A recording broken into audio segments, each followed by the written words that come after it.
evening is based on my book, They Came Before Columbus, African Presence in Ancient America.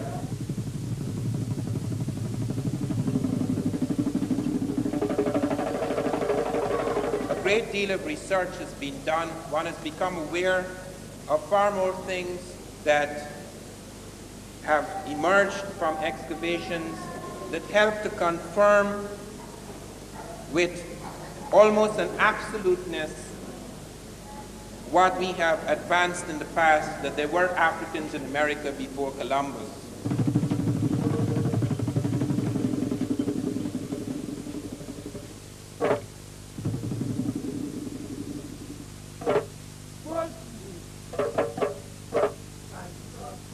They came to America not as slaves but as masters. I am not the first to suggest there were Africans in America before Columbus, nor is anyone in the modern period. Columbus is the first man to suggest it. In his diaries, and there is a marvelous book, a huge book, a trilogy in fact, published in 1904 by John Boyd Thatcher, 3 volumes. It covers more than 1,200 pages, which deals with all the diaries and voyages and journals of Columbus, in which he points out that on his second voyage, Native Americans of Haiti, which was then known as Hispaniola, came to him and told him that black people had come in large boats from the south and the southeast, trading with the Americans in gold-tipped metal spears. Columbus did not believe this, perhaps, but he did a very cautious thing, which is very important to us, in that he sent samples of these metal spears back to Spain. And they were assayed, they were examined by the Spanish metallurgists, and they ruled that these spears had the same ratio of gold, silver, and copper alloys as spears then being forged in African Guinea. Furthermore, the Portuguese told Columbus when he returned from his first voyage, the Portuguese told Columbus that they were aware of Africans leaving from the Cape Verde Islands and going far to the west with merchandise in large boats.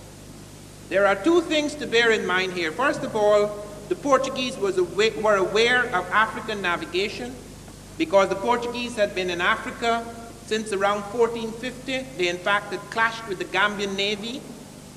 The Portuguese also were aware of a landmass to the south as a result of African movements, which will come up later in my talk. And furthermore, Columbus had married a Portuguese woman. He had been to Africa in 1484 at the Portuguese fort at San Jorge de Minas. His brother Bartholomew had married a Portuguese. They were both aware of the Portuguese court, and in fact, they had been trying to get the Portuguese to finance their journey across the Western Ocean before he went to the Spanish courts. Not only do we have, therefore, the documents of the Portuguese and that of Columbus himself, and oral tradition of the Native Americans, and the fact that the Spanish metallurgists had ruled on this and shown that it was African, but furthermore, they have found a cotton in the Cape Verde Islands, a cotton, Gossypium hirsutum var punctatum, which they thought was African because it was just off Africa and it had been taken by the Portuguese as they settled in the Cape Verde and planted before Columbus in the Cape Verde Islands. When it was examined, the cytogenics of the cotton showed that it was not African, it was some cotton grown in the Caribbean and South America, which means cotton which had been grown in the Caribbean and South America had got into Africa before Columbus. How? Not only that, botanical evidence, but the navigational evidence shows, the oceanographic survey of the ocean shows that just off the Cape Verde there is a current that takes you to South America. There are 3 major currents off Africa, about 100 miles off the African coast, that take you automatically to America. Once you are caught in those currents, whether you planned it or not, you have to get to America unless the fish get you first. Anything that remains afloat is pushed towards America. Off the Cape Verde Islands, the current takes you onto the northern tip of South America, into the Caribbean, into the Gulf of Mexico. If you're off the Senegambia, it takes you to South America, into the Caribbean, into the Gulf of Mexico. If you're off the southern coast of Africa, it takes you towards South America, and you could fall into the currents that take you into the Caribbean, into the Gulf of Mexico. The evidence shows that, and I will leave the Columbus period aside for a moment, the evidence shows that there were Africans in America not only before Columbus, but before Christ. And it has been carbon dated, and we can establish this beyond the shadow of a doubt. The reason why history has to be reconstructed in the Americas and in Africa in the way it is done now is because we cannot use the same historical methods that are used in Europe. Europe has had the enormous advantage of the conquest in that its libraries have remained fairly intact for many centuries. Our libraries have been shattered, and it's not a question of the lack of libraries. In the Americas alone, there were thousands of books. Only 3 major American books survive, and they're not even in America. They're in Germany, they're in Spain. 3 books survive. One of them is the Popol Vuh, the Bible of the Quiche Maya. You have the Titulo Koyoi, which Jairus Boy mentions. You have other codices. These things are the few things that survive. The destruction of libraries in Egypt, the sack of Alexandria, which destroys, as I pointed out this morning, perhaps 500,000 documents. The destruction of the Moorish documents in which blacks were involved, not just blacks. You have Arabs of different complexions and races perhaps, but you have an Arab-African thing in the Moorish domination of Europe. You have Cardinal Ximenes destroying about 84,000 manuscripts in Arabic at a time when many Africans and Arabs and even others wrote in Arabic as the language of science of the time. And Timbuktu was razed to the ground twice. So it's not just the absence of documents, but the destruction of documents. Fortunately, history does not leave its mark only on written documents. History leaves its mark on everything. If you do not find the books, there are scripts. If you do not find, there are skeletons, there are sculptures, there are plants. There are many things that have left their mark, and that is the reason why we reconstruct history by going to all of those strands, into all of those avenues. It is not an historical method. It is the only valid, genuine historical method to reconstruct the fragmented history of Africa and the Americas. In the case of Columbus, for example, why is it we who are so familiar with the voyages of Columbus are not aware of the fact that Columbus never touched the American continent? Why are we not aware of the fact that Columbus remarked on this matter, not just once? Several times he mentioned on his 3rd voyage that he went along the coast of Africa, that he stopped in the Cape Verde for several days looking for black animals because he found both the Africans and the Native Americans in the Caribbean were sacrificing black animals, and he wanted to please them with a black animal as a gift. That he wandered further, finding no such black animals. He wandered further into the Senegambia current and was swept. He said he had 6 ships, 3 were sent on the normal route, and he was swept on the Senegambia current, making it in far less time, but under grievous conditions, because the Europeans were totally unaccustomed to the great sun burning down upon them in tropical latitudes. And Columbus reports how the heat was so great in the equatorial regions as he took the African route that the caskets burst, the meat roasted and putrefied, and that he feared for the life of his men and himself if rain had not fallen. All these things are recorded in the document. They're just the sides. They're just the sides, things dismissed, pushed aside, until we put together the botanical evidence, Gossypium, Hirsutum var punctatum, the metallurgical evidence that the Spanish metallurgists had assayed the metal spears and showed them to be African, the navigational evidence, because the currents move in that direction, and the Portuguese had noted the Africans had the navigational capacity and were actually setting out from the Cape Verde. The documented evidence, both of Columbus himself and of the Portuguese, the oral tradition of the Native Americans, all of these things are there. Until we pull them together, they make no sense because they're constantly being thrust aside because they suggest Africans are where they should not be. Let me deal not with that early period because I merely pointed out as an example of the method that is used to reconstruct history and that it is a valid and legitimate method and the only method that is available to us now because of the great destruction of documents. It was in 1858 that peasants in the village of Tres Zapotes in the Gulf of Mexico discovered an enormous stone head. This stone head weighed 10 tons, just a head, 10 tons. It was made of basalt stone, and it had vividly Africoid features, as Dr. Matthew Sterling was later to comment on it, nearly a century later, that it was vividly African, vividly Negroid was his term. It had broad nose, very full lips. It was clearly one of the classical African types. It had a helmet, which had never been seen on any sculpture found that so far in the Americas. Close by it was found a stele, which indicated a date of about 291, November the 4th, 291 BC, 291 years before Christ. They were not sure, however, if that date necessarily related to the head. And at that point in time, no archaeology, no serious archaeology had been done in America. However, in 1938, a scientific expedition set out from the Smithsonian Institute, University of California, and the National Geographic, and they found that head again. They not only found that head, but the following year they proceeded to another spot, La Venta, where someone noted they had seen a similar head, and they dug up 4 heads at La Venta.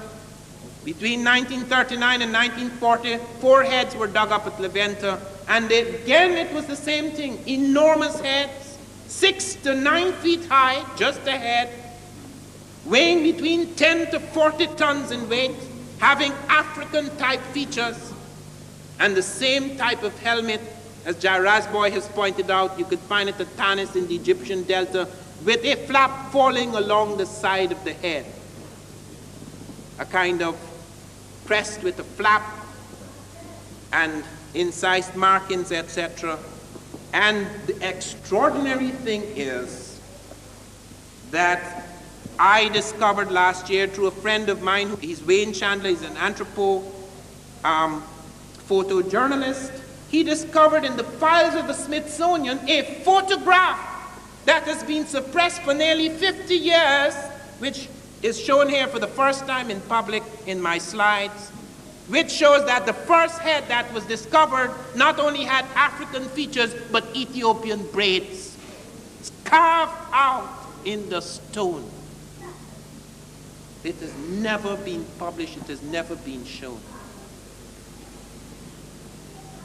On top of the heads, the stone heads, they found terracottas, that is clay sculptures of Africa. Now with respect to those with the helmets, with the exception of the one I mentioned, you could say, okay, fine, perhaps it's a mistake, perhaps it's an accident. That's what they said. First they said they were baby faces, that's why they had full nose and full mouth. They were faces of babies.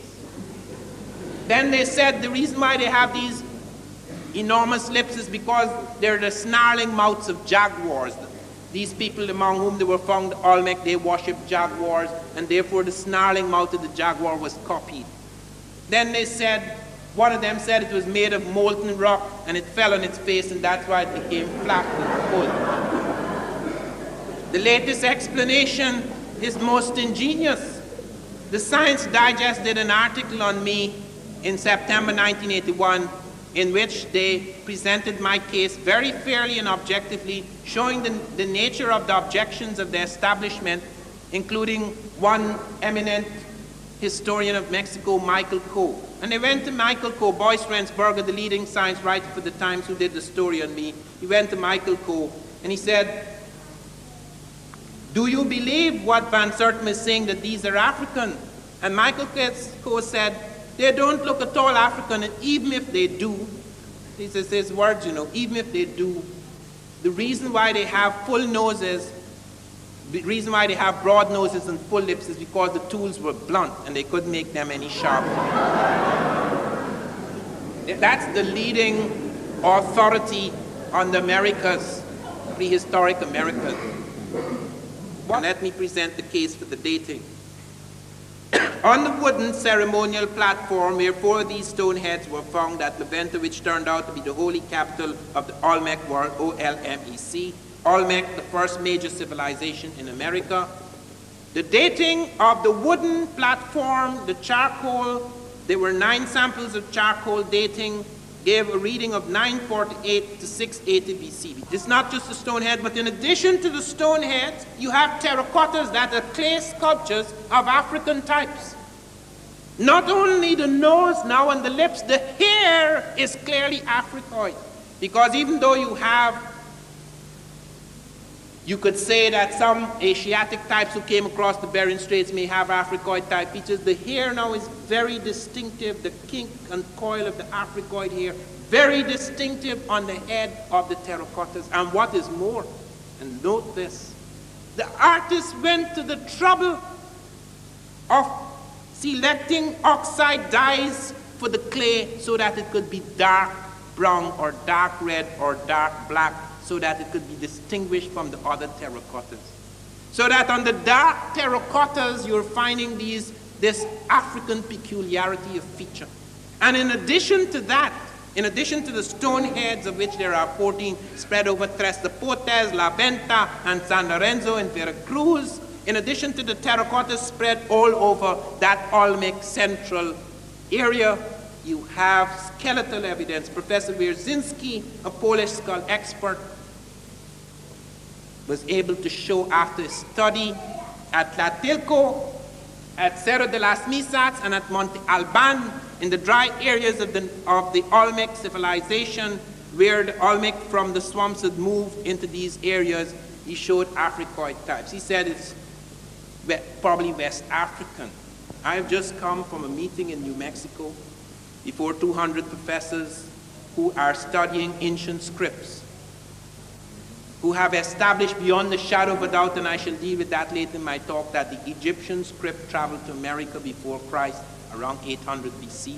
They have found on the Davenport Stela the Egyptian hieroglyphs, the Libyan script, and the Iberian Punic side by side, reading the same thing. And it could not be forged because it was found before the Libyan or the Iberian Punic was deciphered. But they did not know the Egyptian had anything to do with blacks. I informed them.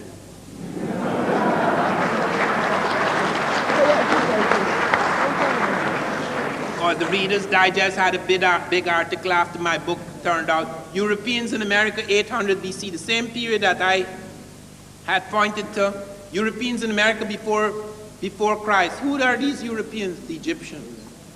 It's taken for granted in most of these circles that Egyptians have nothing to do whatsoever with Negroes.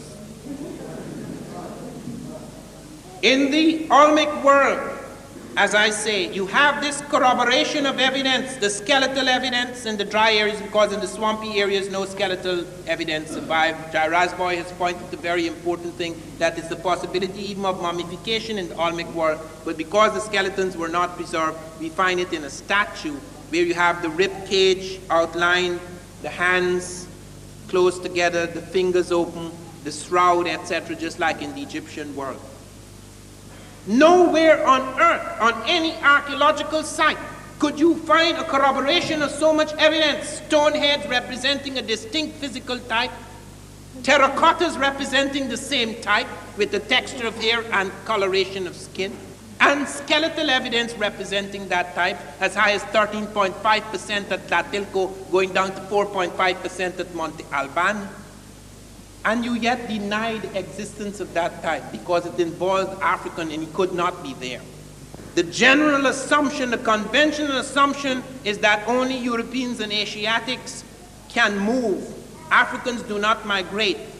Hence, if you find them outside of their milieu or you find them doing something unusual, either someone moved them, as Jeffries pointed out to me, someone brought them there.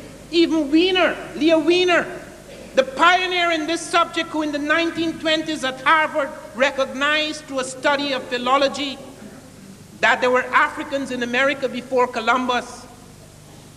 What Wiener was trying to show is that the Africans were merely bringing over Arab Islamic ideas and concepts and culture. The Africans had no culture, therefore, until the Arabs came. So even he, although he was showing there were Africans in America before Columbus, he was really saying that they had been porters or paddlers and they had brought over another man's cultural electricity. We have to be very careful to note that even with new discoveries, the script for the African is still not rewritten. Okay, so some Africans came to America before Columbus, so what? What did they do? Thank God they've changed the tune, because now I'm going to show what they did. Because we have evidence of what they did do, because it leaves marks. The first pyramid to appear in America appears right at La Venta, on the very same ceremonial platform where the stone heads first appear. In the first of the sequence, although they find later Tresapotis and San Lorenzo, the first of the sequence of the stone heads is at La Venta, and both the conical pyramid as well as the step pyramid appear. They said, well, but the functions are not the same. It's just a temple in America, it's a tomb in Egypt. That is not true. We have found many pyramids could be cited in America which serve both as tomb as well as temple. And in Egypt, many of the great pyramids have temples adjoining. So they have both the tomb and temple combination. And the great ones, the very great ones, the one at Teotihuacan in Mexico and the one at Giza or Gizeh in Egypt, they not only have the same base, the identical base, but they also have the third function, the geodetic marker, or the use of the movable capstone for astronomy, the notches, etc. They said at first that the Teotihuacan pyramid was 1 meter off from the Egyptian pyramid. Now they're allowing that meter because of mistakes in the reconstruction and excavation. Which means it's roughly the same base as the Egyptian pyramid. I'm not saying Africans built the pyramid in America, don't misunderstand me. I am saying ideas and influences were carried forward by that migrating group. There was a reason why there may have been Egyptians and Nubians in the Atlantic. They have no business being in the Atlantic. Egypt is too far away from the Atlantic. But there were reasons at that time, 3 reasons. First of all, there was a war with Asia. The Asiatics, the Assyrian forces in Asia, the mighty power of Western Asia, were moving down the Mediterranean with their iron-powered armies. They had captured the Jews. The blacks saved the Jews in 701 BC, when Taharqa, the great Ethiopian general, before he became king, head of the Egyptian forces, marched into Jerusalem to save the Jews. They were when King Hezekiah of the Jews was trembling before the Asiatics. The Africans entered the battlefield and the Asiatics were defeated. There was a war going on. They had closed the eastern seaports. They found trade by Egyptians right up to Hawaii. They found Egyptian trade goods and scripts as far as Hawaii, as Dr. Fell has shown. They had closed those trade routes. The Egyptians and the Phoenicians, who were accounted for 50% of Egyptian import-export trade, were forced west of the Mediterranean.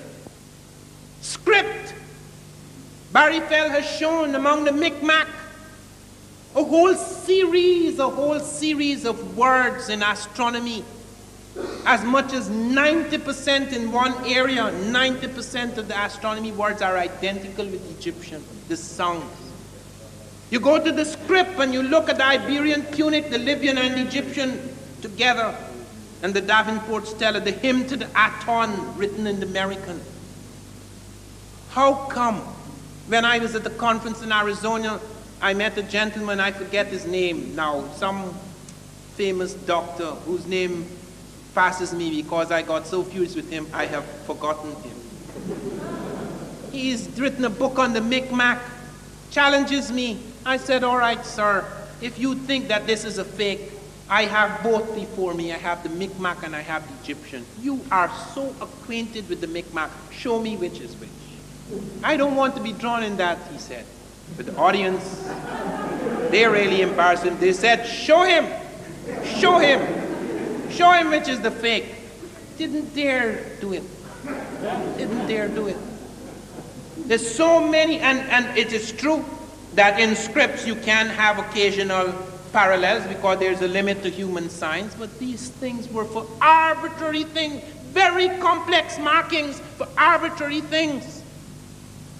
And there was no question of correspondence. Correspondence so remarkable, so plentiful that there was no question, no statistical possibility of accident or fluke or coincidence. You go to Elvia John in the Olmec world, and there is paper made from wood pulp. Nowhere in America were they making paper from wood pulp. Nowhere in the world, except in Egypt at that time, where both the papyrus and the wood pulp was making paper. It was done in China later. It appears in the Olmec world. Isolated incident that appears in the Olmec world. You go and look at their other aspects of their technology. Professor Heiser, who had attacked this thesis all his life, in the last 3 years of his life, he was converted. Do you know what he did? He stopped publishing. He started writing things in favor of the Egyptian thesis, but he didn't publish it. It is now in the Smithsonian as posthumous files. There is where we have found that Heiser showed that the heavy transport techniques the Native Americans were using in the swamps were identical with the Egyptian heavy transport techniques. All of us marvel at the Egyptians, how they move those incredible stones, taking 50-ton capstones and putting it at the top of their skyscrapers without being a fraction of an inch off. And these guys are suddenly, people, they were marvelous at sculpture, yes, but they're suddenly making these colossal things which they never made before. Making it out of this incredible basalt stone, one block of stone. Some of them close to 40 tons in weight, bringing them down from the quarries to their platforms and building them up with the same skill and ingenuity, technological ingenuity the Egyptians when they hadn't been doing it before. How come? How come when we go to the Middle Americans and study the way they have, not the exact proportions because the individual pyramids change, but they have so many things in their mathematics that are close, as the man who is recently, Peter Tompkins, who's done studies of the Mexican pyramids and the Egyptian pyramids, so the correspondences, the structural correspondences, even in spite of superficial difference.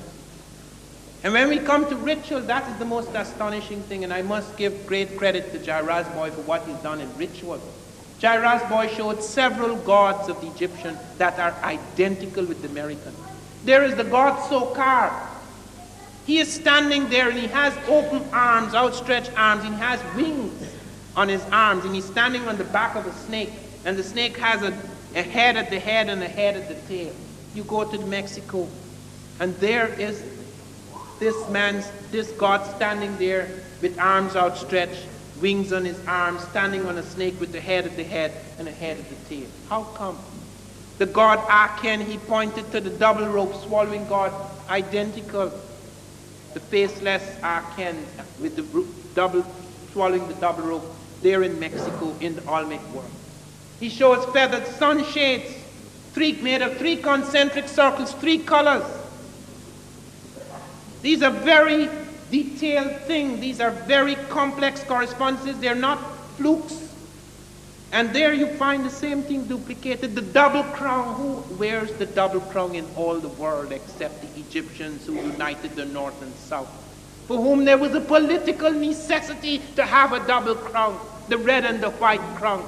And there among the Olmec, we found 2 examples of it now. Chief dignitaries wearing a double crown.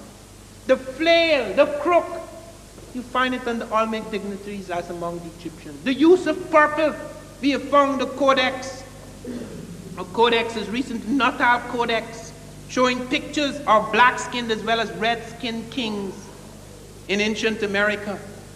And you look at the nobility, you look at the women, you look at the kings and the priest kings, and you find purple as a symbol, as a signal of their index of their rank, just like among the Egyptians. And there's recently been done a study in purple, the Phoenician thing about purple. Their search for purple, because purple was sacred among the Egyptians, it is emblematic of the power of the gods. And the Phoenicians, in their travels, exhausted most of the purple supplies in the Mediterranean. There is another suggestion of why they should have come to the Americas for this purpose. You look at other ritual scenes. The human-headed bird, ba, is found in Mexico.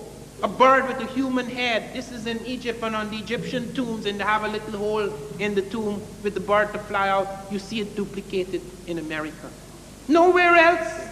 All these correspondences. How come? How can you explain that these things were not happening before? They have no antecedent. They are complex. They are not just single traits. They are a complex of interlocking parallels. Why should we believe that it took Columbus, who stumbled into the Caribbean, which he called Asia? Do you know Columbus called America India? It wasn't called America, it was called India. That is why we're still calling the Americans Indians. We still call the Native Americans Indians. Columbus had a right theory, which in fact was not new. The Arabs and Africans knew the world was wrong. You look at the globes that Africans used and Arabs used to teach geography. They were all wrong.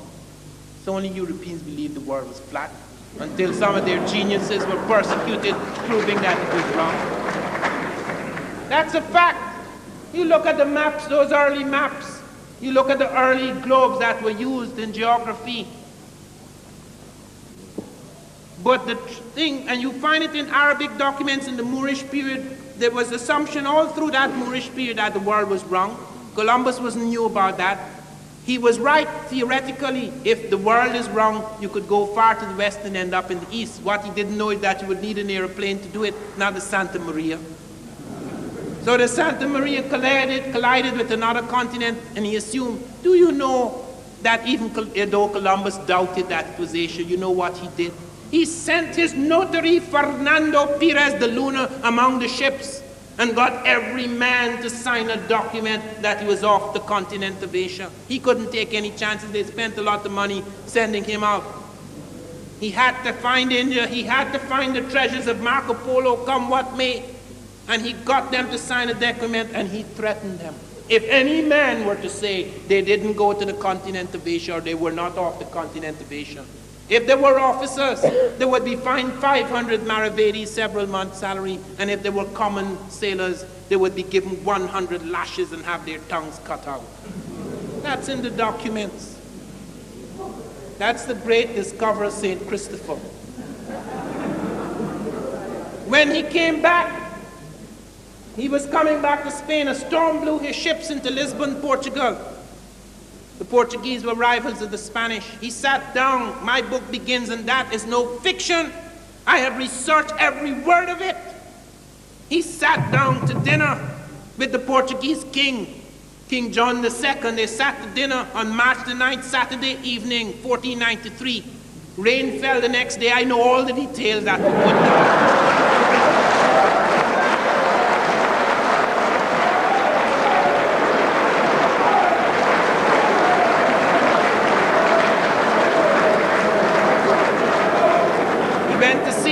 King John's queen in Villafranca on the left bank of the Tagus on Monday, I don't know what for.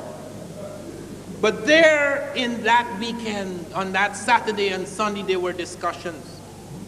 And at the dining table, he brought with him 6 Native Americans whom he captured.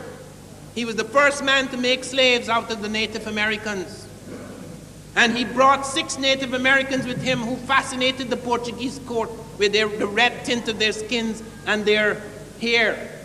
These are not the Africoid types who visited. I'm talking about the Native Americans who came across the Bering Straits during the glacial migrations.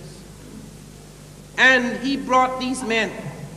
And while they were at table, a dish of beans were brought out at the order of King John. And King John beckoned to one of these people with sign language to build with these beans on the table these lands that Columbus said he had discovered. And a chain or necklace of islands was built up, which included various parts of the Caribbean, Cuba, the Lucas Islands, etc.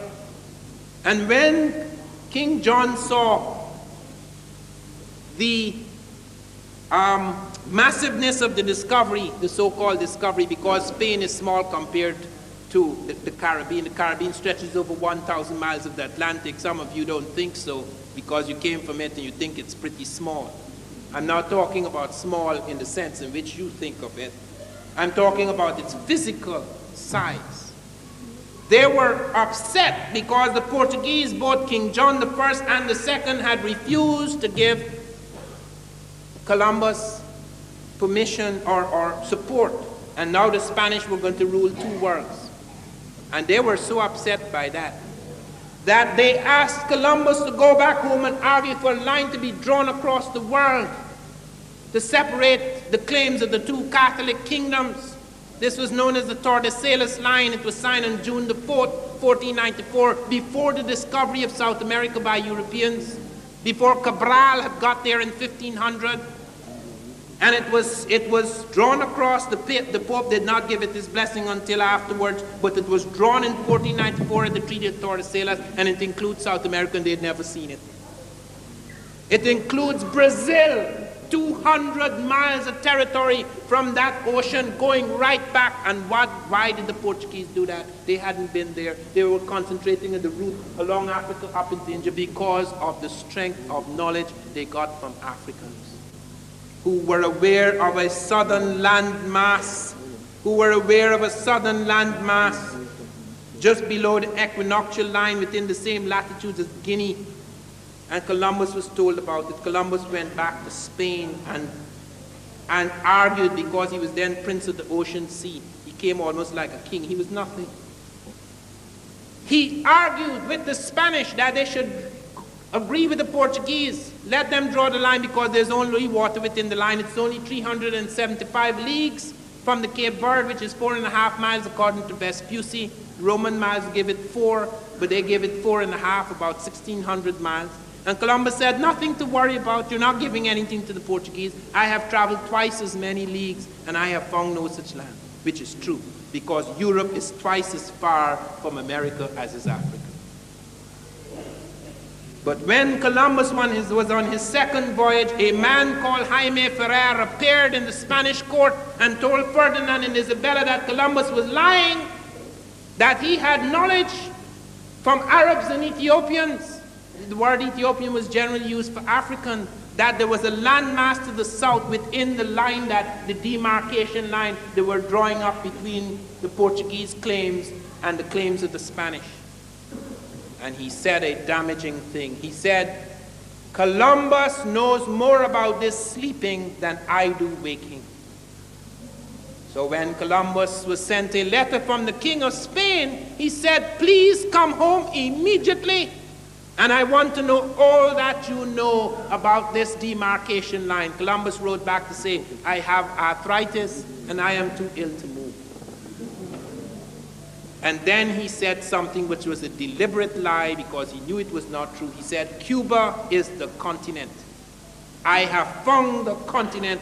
I'm no longer among the islands. Cuba is the continent because my ships cannot circumnavigate it. He knew that was not true, because whether his little ships could circumnavigate it or not, the natives had lived there for centuries and had told him so, and he had made this clear to the Chancellor of Aragon months before this missive. So when he came back, they didn't want to hear anything more about colonizing the Caribbean. They wanted to send him to find the southern landmass, so they gave him 6 ships. And he sent 3 ships along on the earlier route, and he sent 3 ships along Africa. And here are the 3 ships coming down into the Cape Verde, searching for black animals, going into the Semi-Gambia current, then into the tropical latitudes. And they landed 1 day's journey from South America. They landed in a place where they saw 3 hills. And he said those 3 hills reminded him of the Trinity, so he called it Trinidad. Very religious man. The next day, the ships landed in South America. Columbus did not come off the ship. The great navigator, so eager to explore, would not come off the ship because he's terrified to give the Portuguese away. Because I found the letter he wrote to his son Diego Columbus in 1505, in which Amerigo Vespucci is about to appear before the Spanish court, and he says, tell him to do this and to say this and to say that and to do this and to do that, because the man would do anything for me. It was his brother, Genoese brother, tricking both the Spanish and the Portuguese. And he said, certain monies are being paid to me, but I cannot detail them here. I'll detail them yonder. What money is he talking about? Not Spanish money for the prospective discoveries in America. It's the Portuguese money for keeping the Spanish away from the south. That's why Columbus pretended he had an arthritic fit, because he did not want to go into the south. That is why he was arrested. How many of us are aware of that? On his fourth voyage, he was arrested by Bobadilla, he and his brother Bartholomew, and sent back like a black in the hold of the ship to be tried in Spain. So all this Columbus period is built upon a fraud.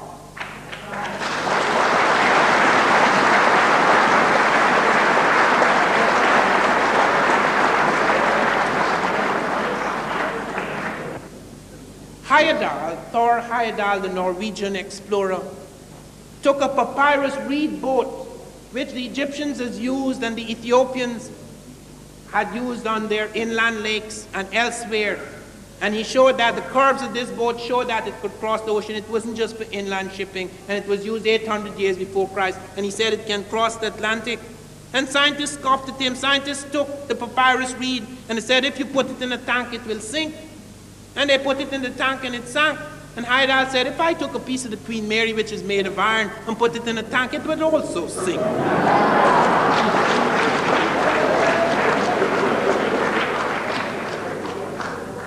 So, rising above the idiocies of the scientists, he built the papyrus reed boat with the help of Abdullah de Jibrin and the Baduma people on Lake Chad in 1969, and they sailed across the Atlantic successfully. They only got in trouble off Barbados because the Africans had cut a rope which was attached to the bow and the deck. And they cut that rope thinking it merely had to do with curvature and of the bow. In fact, it was a flotation device. That was the only mistake they made. When the Aymara Indians, without the help of African experience, rebuilt the identical boat, because on Lake Titicaca in South America, the identical boat was being used that was used by the Egyptians. They crossed the Atlantic in the Ra 2. And the strange thing about the Ra 1 is that, as I have said, it did not steer to America. It came by itself. The rudders broke on the first day. They could not steer. The currents took the thing from Africa and landed it in America. And Heyerdahl is not the only one. There have been 120 experiments with small boats across the Atlantic. And it has been shown that the small boat can arrive earlier than Columbus or Vespucci. And a man who showed that, you have experiments by Alain Bombard and Hans Lindemann. Bombard set out in a dugout, which no African would be mad enough to use on the Atlantic. He set out in a dugout without a crew, without a sail, and crossed the Atlantic safely from Africa to America in less time than either Columbus or Vespucci. And talking about the boats of Columbus and Vespucci, the sails on those boats were Arab Latin sails, which Arabs and Africans had used on the Indian Ocean. They were not European sails. The compass was not invented in Europe. The astrolabe was not invented in Europe. It is true that after the massive and continuous migrations of people to the Americas, that you had an improvement in hulls, an improvement in ships, which went far beyond the other conquered peoples. But at that time, those boats were not superior. So to think that man had to sit down and wait for centuries until the stumble of Columbus landed in India and called Cuba the continent and South America an island, this has nothing to do with the truth of the past. But as I come to a close, I want you to bear this in mind. The history of the world is not written. the history of Europe, perhaps.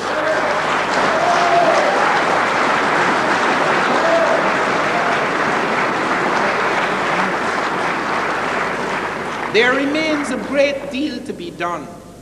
There's a whole world out there. Every time I go back into Mexico, extraordinary things are found. They found the pyramid of Comalcalco with bricks, with various writings, boats, scripts thereon, which has recently been found.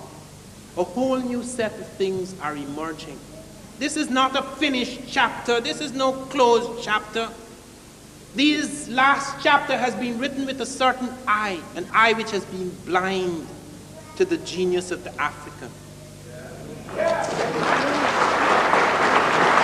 Therefore, it is only by opening another eye, by having a different kind of illumination, a different kind of vision, that the history of the Americas and the history of Africa can be truly written. Thank you.